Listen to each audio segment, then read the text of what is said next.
Hey guys, thanks for tuning in. Another episode of the Detour podcast, and it was a pretty epic stage 10. We thought that you almost the Oracle. You predicted Nick Schultz for the win, and geez, it doesn't get any closer than that. No, he should have won it too I know. because he was the strongest there. He rode a beautiful race. Maggie was, only just got back on, only because they eased, and Maggie wouldn't have even been there. But he's pretty quick. Schultz sprints well in a small group. He did everything right, actually. Closed the gaps. Sanchez was away. The American Jorgensen bridged. He got up to him easy, and then he just been bang. Just couldn't quite get rid of them when Bale come up. Good bike rider. Perro Bay, Sun Tour. Can't get any bigger than that.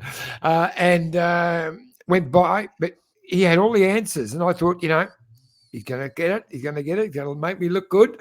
Gee, there was nothing in it. Heartbreak. There's been a few tight finishes at this tour. Yeah. Been some rippers, hasn't there? Yeah. Obviously, the big news before the start was Luke Durbridge was a non-starter due to a COVID positive result, and then George Bennett tested positive as well. That was announced a little bit later in the morning, but we caught up with Matt White and Neil Stevens before the start. Whitey in particular to talk about Durbo. This is their reaction before the start. Matt White, obviously devastating. Luke Durbridge won't start today after testing positive for COVID. Yeah, it is. Obviously, the athletes have put a hell of a lot of effort into arriving here in peak condition for this race, and obviously for sponsors and everyone else, it's such an important race, and to lose one of your athletes is a big disappointment for us. And good news that Luke's not too bad, but he has tested positive for COVID this morning. The thing that baffles me is, you've got the general public, it's like it's 2019 again, yet you've got teams where the stakes couldn't be higher, and you're expected to mix with the general public, yet stay protected. It doesn't really work. Yeah, well, in 2020, we were abiding by the rules of the health departments of those countries, and we had our own separate dining areas.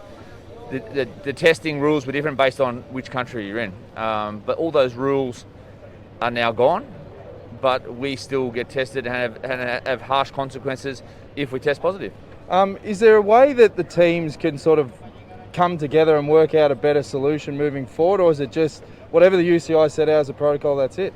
Well, the UCI are the ones who make the rules. I think the difference is that the world has moved on, and I think our rules for COVID need to be reviewed for sure. One of the biggest things, I suppose, you can protect the bubble to a certain extent. You've got the crowds on the road, but they're going at speed. But it's more around the hotels, yeah? Yeah, that ship sailed a long time ago because it's not law here, and it's not law in most countries in the world that people have to wear masks who are at the hotels.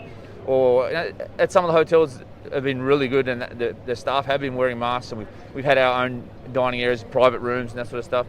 So it's been hit and miss. It hasn't been the same everywhere we've been here, but that's been the same all year this year, really. And it's been a gradual wind down of protection since the laws in those countries wound down. Maybe in 2023, ASO invests in 20 food trucks for all the teams. Well, that would be one thing. And let's say, but it's how many contact points a day? How many contact points a day do people have? So even for what you guys are doing, we're getting tested, but none of the media is getting tested. So the media are living in their little bubble, but they're in contact with us as well. So it's there's some things that can be definitely improved. And at the end of the day, Durbo woke up feeling sick this morning, and it should be a medical decision as well. And at the end of the day, it was a medical decision. He didn't start. So, but there's other cases where people have actually gone positive and had no symptoms. So. Durbo had clear symptoms, and our medical staff obviously sent him home. Yeah, well, as they say, the show must roll on, and stage 10 today, it looks like a stage suited for the breakaway. Do you think someone like Nick Schultz, or do you think it'll come together? Oh, look, I think because it's such a short, intense stage, with a 20k downhill, then onto a Cat 4, and there's a lot of climbing today, but the hard climb is the last one. So I would expect the break to go. No idea how long it's going to take. Going on the last few days, it'll take a while, but it'll be a very fast stage, and I do expect the break to stay away to the line today. All the best today, mate. Yeah, cheers. Neil Stevens, how was your rest day, mate? Bloody fantastic, actually. We stayed in a hotel near the finish, and there's a bit of a walking path, a gravel walking path, and me and the press guy, he gets along all right running, and we did a 20-kilometre run. So everyone went out for a bit of a walk, a bit of a run or whatever, but yeah, the boys went out on their bike and I did a bit of a run. I buggered myself up a bit. I was pretty tired in the afternoon. I got a bit of a nip, a bit of a nap in the afternoon, and then had a team barbie, and then back in action today. Now, how does it work with the riders on the rest day? Do you just let them choose their own program, or do you tell them what to do? Have you softened in your old age? No, well, it's not my department, so I have softened in that regard. I don't really get into what they're going to do. That's up to the coach and up to the nutrition guy to work out their day. But basically, the boys like a bit of security. They like to be told what they need to do. They don't like to think about it. They had an easy hour and a half with a few efforts at the finish just to finish it off. Now, there's a big 3 days coming ahead, Neil, and today looks like it could be suited for the breakaway. What about my man Fred Wright? Get him up the road? Fred Wright, it might be a bit gravity challenged today. Bit of a hard day. It's been actually one thing I'd like to say. Sad to see Luke Durbridge just heading home. But yeah, it might be a bit of a breakaway day. Maybe a couple of the guys that get over a bit of a hill might be better for today. And also it's the start of a bit of a challenge over the next 3 days. The GC guys have to really turn up the screws today, but also don't use all their energy up for the next couple of days coming up. Now, you mentioned Luke Durbridge. We caught up with Whitey before. It is one of those things with the tour. We said that there's, the general public, they don't adhere to mask rules and things like that, yet there is a bubble inside here. Moving forward for this race, I mean, what do you think is the solution to better protect the teams? Well, we in our team in Bahrain Victorious, we go over and above on the mask rules, the hand wash, and the distance. We actually have mini bubbles within the team, so we don't associate with other parts of the team. Just in case there's a problem, we can just cut ourselves off and separate ourselves off. Look, it's not much you can do about it these days. I know it's hard for our staff when we get into the hotels and there's people walking around all over the place without masks, but it is what it is. We've all started to learn how to deal with COVID. Unfortunately, that takes its toll on people like Durbo and his team. But I'm not really sure that keeping the public away would be a little bit better because these mixed areas are really quite dangerous as far as COVID is concerned. But everyone's having a go. All the best today, Sheriff. Good on you, mate. Yeah, some good insights there. An update with what the UCI brought in. There's no media around the buses now. We can only go to the mix zone. So they've sort of cleared that whole area to hopefully protect the teams. Mate, that's where you got all your gold. You won't see me interviewing the directors for the rest of the tour. I'm in the sin bin, so I'm in the mix zone, in the scrum. Where are you going to get out the kangas? Mate, you know me. I'll always find a way. Always. I'll just have to give it to him in the mix zone, and I'll about to show an interview. You have been doing an amazing job. I know you're kind enough to send me some of those interviews you're about to show. A couple of them are classics. I love it. Yeah, it's been good fun. I'll go through some comments. Jason Cruz from the Maldives says, so close, but I would still give him the chocolates. Obviously talking about Schultz. He was certainly the strongest in that group. Maggie saved a bit of energy and time that sprint and throw well. I think Schultz is the clubhouse leader for the Kangaroo Award, so I'll make sure I get that to him today. Yeah. Fitzy Golf Pro says, I blame the mechanic. He needed another few pumps to make that tyre thicker for the win.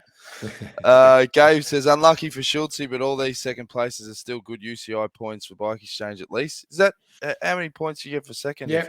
Look, I'm not sure though, but second in a Grand Tour is serious points. So I'm not sure what the point system actually is. But look, they've had 3 seconds now. A stage win in 3 seconds. They're going well, and they will win another stage, mate.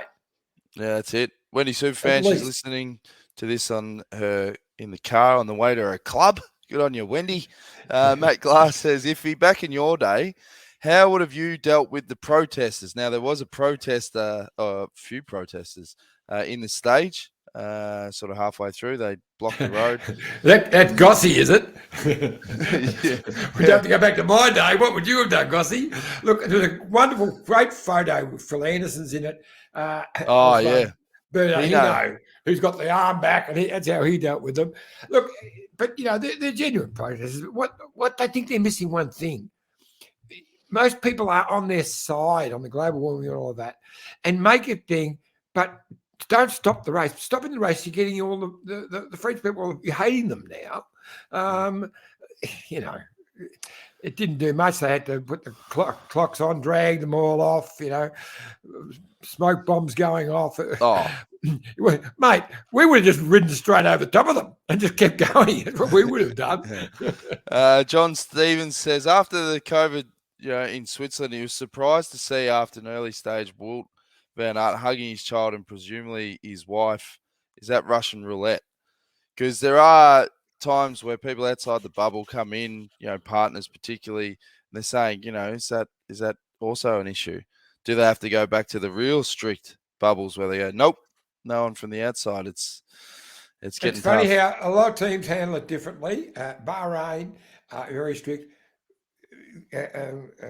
Bike Exchange Joko are probably as strict, if not the strictest. And Whitey is very conscious of it. He's worried about it all the time. It's been his major worry since we got from the Giro right through. Because one day races you get by, but a whole tour, they've lost a whole team with COVID just last year. So, and you can't blame them. And as he says, they're doing everything right, but then bloody media mongrels, we're not even getting tested. But we are doing the right thing. We're wearing masks. We're keeping our distance. It's the other issues. It's in their hotels. Look, it's just challenges everywhere. Yeah. I really feel for Durbo. We never got to hear what Durbo had to say. I think Durbo has got some different sort of thoughts on the whole COVID thing. We never got to get that out of him. But and it was that day you spoke to him that morning, and he came out with said some of the things, and then the next day he's out. So maybe you're the problem, Jonesy. Well, I got the proper medical N95 mask after everyone ripping my Hawthorn one, so I'm taking all the proper precautions now. And the other thing as well is, you just be conscious, even from the media perspective, that not to be around too many. Like, it's hard with the village because the village is just chockers. But when you're socializing and you're out in towns and that, we just don't go inside, don't go to well-built up places. It's a serious issue. Look, it makes common sense. Wear a bloody mask whenever you can. We've got the same. It's not like just the Tour de France. Dan, in Victoria, we've got the same issue. We've got record number of cases at the moment. This new Omicron variant is highly contagious. It's more than the original, much more than the original Omicron. So our numbers are going through the roof. Our chief health officer has said to the government, you need to bring masks back in. And they won't do it. They just politically can't do it. And they're saying it's not politically motivated. Yeah, right. But, they were listening to, they were using what the chief health officer was saying before, when everyone could. That's what he's telling us. We're doing what he says. Well, they've stopped doing that. So we've got issues. People aren't going to wear masks unless they're made to. And I think ASO, it should have it mandatory. You can't go anywhere near this bloody bike race without a mask on. You can't be in a hotel where the teams are staying without a mask on. That's as simple as that. That's the rule that needs to be made. And even in the village, like, everyone has to wear a mask. Exactly. It has to be. If bike rides are going to go into the village, they still do. I guess they still do. No, I haven't seen many at all. No. It might be a handful, but not many at all. But still, it's up to ASO to set these rules on their race here, I believe. Yeah. And you'd find these bike riders still be here. And just say to the hotels, if you want us staying there, everyone has to wear a mask. Every guest who's staying there, other than the bike race, also has to wear a mask. All your staff in the hotels have to wear a mask. Or we don't stay there. Yeah. That's a good point. To me, it's hard, but that's how it's going to be. Yep. It's too much at stake. All right, we'll have a quick drinks break. We've got plenty more interviews to come. Stay tuned. Look at this bike. You think it's just a bike, right? But it's not. It's a bike. 374 people are looking at. This guy, this girl, them, all looking at it. People from here, there, and wherever this is. People that are looking for a bike. Or just a piece of it. Amateurs, semi-amateurs, and pro-amateurs. This guy wants this bike, but with this crank and these bars. This could be the perfect match. but not this one. This girl has a bike to sell, and thousands of people might purchase it. Eyes on Bikes help grow small businesses. His, hers, yours, and the latest data and insights help those businesses keep moving. We are the world's #1 bike marketplace, with over 500,000 products and 900 brands, where buyers and sellers are brought together in a place where a bike is never just a bike. Bike Exchange, where the world buys, sells, learns, and rides. Thanks again to Bike Exchange. You know what to do, folks. Bikeexchange.com.au. If you need anything bike related, you need a road bike, mountain bike, you need gloves, helmets, glasses, the works. Get on bikeexchange.com.au. They've been fantastic. E-bikes. They've got a great special on e-bikes at the moment, which has taken over the world. No matter where in the world you are, you need something for your bike or a bike, jump on bikeexchange.com and you'll find it. All right. Now, here's the compilation of all the interviews I did with the riders before the start. And we did the presentation for the Roo, caught up with Clarkey. So enjoy. Simon Clark, I'm just checking in, mate, to see if your feet had touched the ground since stage 5. Yeah, I've got your stone and I tied it to my ankle when I'm in the hotel, so that way it keeps me down, you know. Well, just on the stone, thanks for not telling the media who gave it to you, because I didn't realise it's going to cause a hoo-ha. I didn't think it was going to be a frontline story, but maybe there's a few tabloids out there that prefer to report on some more trivial kind of things, well, don't worry. Well, the people at home, you're not allowed to steal stones. This stone was not stolen, it was given from construction work, so that's a legit stone. There you go. But anyway, what did you get up to on the rest day? Just checking in on messages, lining up cashies for Melbourne? Fortunately, my family wasn't too far away, so they came and dropped in and said hello. So I got to hang out with my daughter for the day and half a day, and yeah, it was great. We had a beautiful hotel, I had to swim in the pool, so I can't complain. Fantastic, mate. And obviously, you know, it's a big 3-day block for the tour here. Today looks like it could be a stage for the breakaway. What are your plans for the next 3-day block, mate? Yeah, I mean, today's interesting. I'll definitely have a bit of a look around today, and then the next 2 days are a bit of a write-off for me in terms of I'm better off just chilling out. And then I'm really G'd for the last 3 days before the next rest day. So Friday, Saturday, Sunday are really interesting stages, and maybe they all don't finish with a breakaway, but for sure at least one, if not two of those 3 stages will be win with a breakaway. So I'm just going to have to see how the race has panned out by then, and there'll be a lot, you know, there's still 14 guys within 3 minutes on GC, so it's still possible that today another Rigoberto run like the other day gets in the break and things get tricky. So, but by the end of this week, that won't be an issue. And from an Aussie perspective, it was obviously sad to see Durbo having to abandon the race today with COVID. Yeah, look, it's always on the back of our mind, and you know, even Ben O'Connor has been carrying a pelvis injury, and so yeah, I mean that's the Tour de France. Obviously, COVID is another factor again, but it's a tough game, and yeah, you feel so. We prepare all year for this race, and then to have to go home because of a positive COVID test is hard to take, but. You know, you take the good with the bad. I had my bad luck in the winter this year with no team, and you know we all have setbacks. They all come in different shapes and sizes, and you just got to move on. And I'm sure he'll probably come back and win a stage of the World Tour or do something with the extra motivation he'll have having to go home. And you're talking to Ben O'Connor, obviously. Does it show how tough cyclists are? You know, finishing a Tour de France stage with a torn glute. If it was a soccer player, I mean, they blow over the breath of wind. Yeah, I mean, I finished the tour last year. I rode 17 stages with 2 broken vertebrae last year, and I'm not proud of that, but we do some silly things. So a message for all other sports out there, harden up. No, I mean, it's each to their own. Each to their own. All right, mate. Well, good luck today. Thanks a lot. Hopefully see you at the break. Cheers. Adam Yates, it's a privilege again, mate. How was your rest day, first and foremost? It was a nice one, actually, yeah. Good weather, did an hour. Some guys like to do more, but I think the key's in the name, innit? That's right. That's right. Less is more, Yatesy. Yeah. Now, it's a big 3-day block coming up. What's the plan of attack for you guys? Today's a bit tricky. Day after the rest day is always full gas. And especially today, we got almost 20 k's of downhill. And, you know, if it's downhill start, it's always carnage, and then especially after the rest day. So, yeah, for sure it's going to be crazy. And then 2 big days in the mountains, so big block. I really appreciate you stopping by, Yatesy. No worries, Good luck mate. today, mate. Phil Gilbert, we're all wondering from an Australian perspective, are you going to look after our little sprinter through these next 3 days, Caleb Ewan? Yeah, I mean, Caleb had really a lot of bad luck on the last stage. You know, he had a flat tire, and then he had barrage. So he started to climb in the cars already, so not the best position. And then he was fighting a lot, but he made it.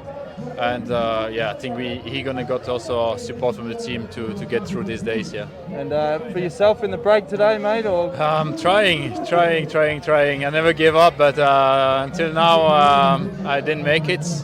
But you know, I will not give up. We'll try again today. You're a fighter, mate. You'll be up there. Don't worry about I will that. not change. Good day, mate. Thanks. Matthew van der Poel, it hasn't been the form that we probably expected this Tour de France, but how are you feeling? No, for sure not. For me, it was also not the best week on the bike. I suffered quite a bit, but I'm happy to still be in this race, and I hope to find some better legs in the second and third week. But yeah, I'm not sure if they will come. Do you feel that you are getting better and better? Well, for sure, it's a bit better than it was in the beginning. As for less to follow the bunch, but it's not how I'm used to race, of course. So I hope I can show myself a bit more in the next weeks. Now, what I like about you as well is you're another character in the peloton, and it was really entertaining the banter in Italy at the Giro with the pizza and the protocol. Have you got anything planned for France? No, not really. I also don't know what I can do here. Yeah, it's croissants, bit of cheese. It's the same old breakfast, isn't it? No, I have nothing planned. Okay, well, all the best for the Thank rest you. of the tour, mate. Okay. Bob Youngles, congratulations. In Australia, we have a poll for Rider of the Day for SBS Sport, and you're the winner, my friend, and you get this very prestigious kangaroo. Awesome, thank you. You can hang that at the front of the bus, like the Will do. yellow line. Sensational ride. You must have been really proud after stage 9. Yeah, obviously it was a big ride. It wasn't planned to go from that far, and but yeah, I knew I had to do something against let's say better climbers on that before that last climb, and so yeah, I just followed my instincts a little bit, and well, managed it rather well towards the end. So no, I'm very proud and I'm very happy about that day. Yeah. And obviously, from an Australian perspective, it was sad to lose Ben O'Connor. Yeah, I mean it's a pity. We came here obviously with Ben as a leader. It's a pity to see him struggling a little bit with health issues after his crash, and so yeah. I mean, I know he's been working hard for this, just like everybody else. But yeah, I mean, I hope that after the disappointment, he's going to find motivation and have a good, super good Vuelta. Well, congratulations again, mate, and hope to give you another kangaroo down the track. That would be cool. Thank you. There you go. Good compilation of grabs there, Iffy. Oh, yeah, great stuff. I love Van der Poel, from pizzas to croissants. Eh? Yeah. He's actually, it's funny when you ask them something that's just non-cycling related, their face always like, oh, finally, we can have a laugh or whatever. So. Well, otherwise, you just get the cliche answers. So you ask them something different, and that's why you're getting more involvement. It's fantastic. Yeah. Free Rangers liking it. Jonesy's making a name for himself as a gun interview. I'm sure riders and staff also appreciate not being asked the same old question. I hope so. Will Wizard says second in a stage is 50 points for the team. That's why all the complaints teams can get more points in smaller one-day races without all the world tour teams. Yeah, the system needs to be checked. Rob Charlton had 2 quid on Schultz, screaming at the tally, Iffy, you F in beauty. Bummer. Loving it, lads. Is Iffy going to the Vuelta? Not finalised yet. Still planning to. So, yeah, hopefully, yes. All right. Well, here was all the reaction from the Bike Exchange team. We grabbed their video off Twitter. So this is all the reaction with Schultz's narrow second place finish on stage 10. The COVID-19 spectre hanging over the race really does affect things, doesn't it? Oh, we're just treating it like anything else. We've got our bubble, we've got our team policies to keep it as tight as possible, and it's been around for 2 years now, so it's not new to us. No, I was very happy to be there. It wasn't an easy break to get into. We went around the 70k mark, so about halfway into the stage. After a lot of climbing, not my forte. Like his experience to slip into a break like that. I was happy to be there. And then I don't know what happened up the road, but I'm guessing he had a blinder of a ride. And it creaks up again, and Schultz has it. Schultz to the front with Cort coming around. Cort coming around him all the way to the line. Magnus Cort to the line. He looks around. He doesn't know if he's... Fuck!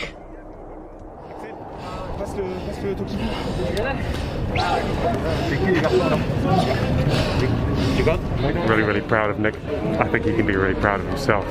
The boys are switching on and giving Schultz every opportunity to win the stage today. You know, I tried to play poker. I've never really been in that position to contest a Tour de France stage win. It was almost perfect, but you know, we know Magnus Cort. He was just a better man, and yeah, I'm really happy with second. But to be honest, I'm also really upset. Like, it's not every day you get to try and win a stage of the Tour de France, you know.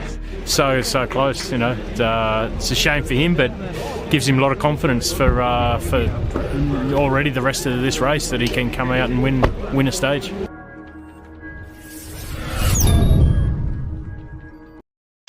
Yeah, some great insights there from Sammy and the Bike Exchange Jayco team. But I'm sure, as you said, there's going to be another stage in there. And as Clarkey said, Friday, Saturday and Sunday, they look better suited for him. So, you know, if that suits Clarkey, it'll shoot. Well, they've got some between Schultz. Bling and Schultz, and also Dylan. We've got some great opportunities over the next week. You know, the big mountain stages. Look, today is a monster.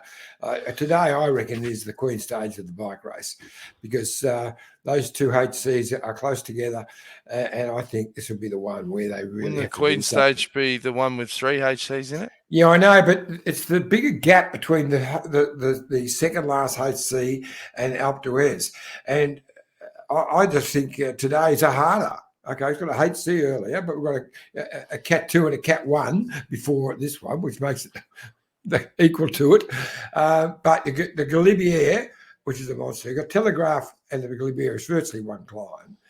And so that's like 50 kilometres of climbing, and then quick descent and up the Col de Grenon, which is, I believe, harder than Alpe d'Huez. So I think today will be a monster. And then tomorrow, the next day, you've got Alpe d'Huez. So with the two of them together, I think it's going to be something else. But I just wanted to point out some fantastic rides yesterday. You just talking to Jack Bauer, he did a fantastic job in controlling that break yesterday and bringing back people and so on. Chris Hamilton doing a fantastic job again for Roland Bardet, and Michael Storer, you know, up there for David Gadoo and doing a really, really good job. So, you know, some Aussies in there. Interested to see how Rafael Maker, however you want to say it, goes today, because, you know, he was COVID positive, but in that lower register, as I say, which Bob Youngles had day one, he was allowed to start this tour because of the same rule. He seems to have gotten through all right. So, yeah, look, I think we're in for an amazing day. Let's hope that no COVIDs pop up. Look, I don't want to sound like I'm beating a drum on this whole wearing masks thing, because, look, I'm not, you know, I've got my thoughts on it, but it's simple. It's as simple as this to me. It's a highly contagious airborne virus. So if people put masks on, then it's not going to travel to the next person there. Is that hard to work out? Yeah. I don't think so. Yep. Anyway. Well, we'll wait and see what happens over the next couple of days. Who's your tip for the stage, Johnny? Do you reckon Ineos are going to show some cards at the next couple of days? They'll have to. I do. I think them and Jumbo will be playing some cards today. If they don't, we'll be all screaming at them, why not? So they are going to. This is their chance. These next 2 days is their chance to win this tour. And you've got a man who's, okay, he's the rider of this, the Grand Tour rider of this generation. There's no doubt about that. But he's probably never been more vulnerable to right now. He's lost his main right-hand man in the mountains in George Bennett. Yep. So he's lost 2 of his team. I'm sure he won't be worrying about riding tempo today, but they won't have to. It's going to be on. But in the end, I'll pick him to win. I think the Pog will win. All right. Well, stay tuned. We'll be back again tomorrow. I think we're in Italy overnight, Iffy. So hopefully the Wi-Fi is good. YouTube.com/the Detour Podcast, and we'll see how we go on the mix zone today. We'll be in the washing machine. So, and shout out to my great mate George Bennett. Obviously, it's devastating, and Will backs it up. Devastated for George. Looks so good on stage 9, and would have played a huge part in the high mountains. Big loss for the Pog. Oh, there's no doubt about that. He would have played a huge role. And as he said, he hadn't had to do what he was there to do. And he was looking forward to doing it. And he would have been fantastic over today, and tomorrow would have been right up his alley. But and remember, he's never been part of a Tour de France winning side. Like, he was there in 2020 with Roglic, and they came close when the Pog rolled him on the penultimate day. So, gutted for the guy. But as Clarkey said, everyone has setbacks, and it's how you overcome them. So he'll be back. All right, your phone's ringing. You've got to go. We'll see you again tomorrow, guys. Okay, mate. That's Jerry. All right, you better take it. See you guys. See you tomorrow. This